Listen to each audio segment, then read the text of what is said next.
स्वर्ग की दिव्य सभा में उस दिन एक अद्भुत दृश्य था। दो तेजस्वी युवराज नकुल और सहदेव दिव्य आभा से दमकते खड़े थे।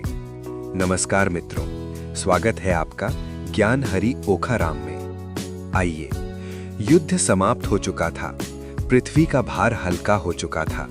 जब वे स्वर्ग पहुंचे तो देवताओं के बीच उन्हें दो अद्भुत प्रकाश स्तंभ दिखाई दिए।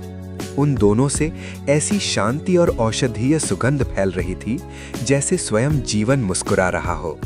वे थे उनके दिव्य पिता अश्विनी कुमार। क्षण भर के लिए नकुल और सहदेव स्तब्ध रह गए। उन्होंने तो जीवन भर स्वयं को केवल पांडव समझा, पर आज उनके सामने खड़े थे उनके वास्तविक देवपिता। नकुल की आंखों में आदर था, पर भीतर एक प्रश्न भी। पिताश्री, यदि आप देवता थे तो हमारे जीवन में इतना संघर्ष क्यों आया? अपमान, वनवास, युद्ध? सहदेव ने शांत स्वर में कहा, क्या ये भी आप ही की इच्छा थी? अश्विनी कुमारों के मुख पर करुण मुस्कान आई।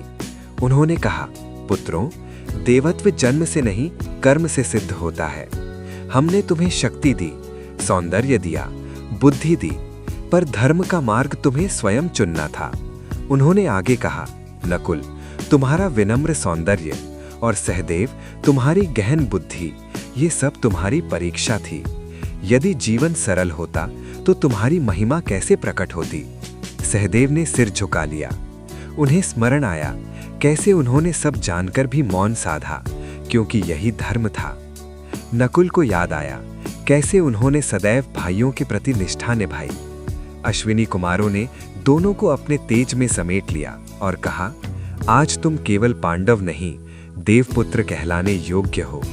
उस क्षण पिता और पुत्रों के बीच कोई शिकायत शेष नहीं रही, सिर्फ गर्व था और धर्म निभाने की संतुष्टि।